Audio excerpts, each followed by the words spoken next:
if you can do 10 pull-ups, you should be able to do a muscle up. Or at least, that's what many coaches, trainers and influencers say. But the reality is that in 99.9% of cases, this is simply not true.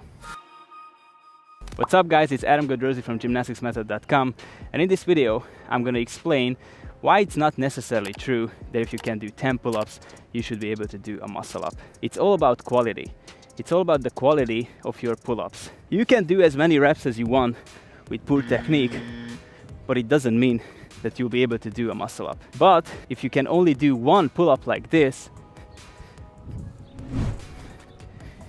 it will lead to the perfect muscle up if you have the right technique. So actually, it's about two things. First, you need to be able to pull yourself up below your chest, because that's gonna get you to the transition. And the second really important thing is the shoulder mobility. So if you have the right mobility to do single bar dips, and this will enable you, if your pull-up is high enough and your shoulder mobility lets you to do like deep dips, then after the transition you can just push up yourself and perform a good muscle up.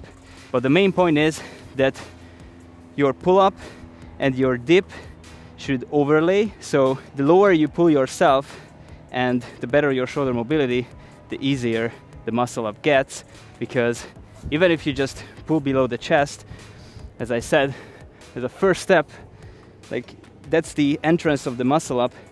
If you just pull here and you can arrive to the lower position of the dip, you can just push up yourself and you have the muscle up. And again, below the chest, you lean forward and push up yourself. And the higher you pull, the less you have to do the dips. So you just fly up, do the transition, and your muscle up looks actually much better, and you don't need as mobile shoulders. Now, one really important thing, a huge mistake that many people make when they don't have a low enough pull-up, they drive the elbows outside, and this is really bad for your shoulders and you can get injured really easily. So they just go like this, you know, because the pull-up is not deep enough. So they drive the elbows, and this actually puts the arms in a mechanically more advantageous position. So you have the support and you can push yourself up. But rather just work on the pull-ups more and try to pull lower so you don't have to drive the elbows outside. And you know, even worst case, if you don't have the synchronicity, you will do the chicken wing, which is another huge mistake. Your pulling is poor, so you try to do it unevenly, and this puts you even in a higher risk of injury. So the number one lesson is that you have to, master the pull-ups as much as you can. I already made a video about this, and also the inverted rows. So if you don't have any foundation, I highly suggest you to work on scapular preparation. You need to do scapular depressions, scapular adductions. You can do it on the floor with a pull-up bar or rings.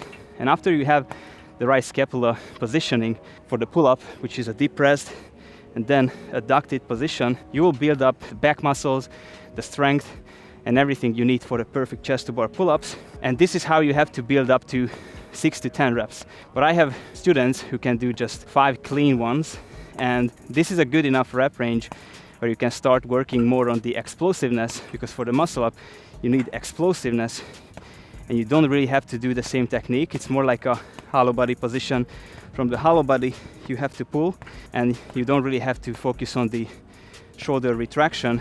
It's more about pulling explosively. So you have the right scapular mobility and stability. I highly suggest to work on the inverted rows first. You have to build up the strength. This will enable you to pull stronger, involving your back muscles and arms. And right after that, you can start working on the pull-ups, build up the rep range, build up the technique. And once you hit like 5-6 reps, you should be able to do some technique for the high pull-ups, which I also made a separate video about. You can check out after this one. And basically after you have the high pull-ups and you can pull below the chest, you can check out my muscle up video where I break down the technique and I do a full movement analysis of how the perfect muscle up looks like. And yeah, After that, even if you just have like 1 to 3 high pull-ups and you have the right technique, you should be able to do the muscle up. So once again, guys, don't fall to the trap of I can do 10 pull-ups, so I should be able to do a muscle up. You try it and you don't understand why it doesn't work. You really need to focus on the quality.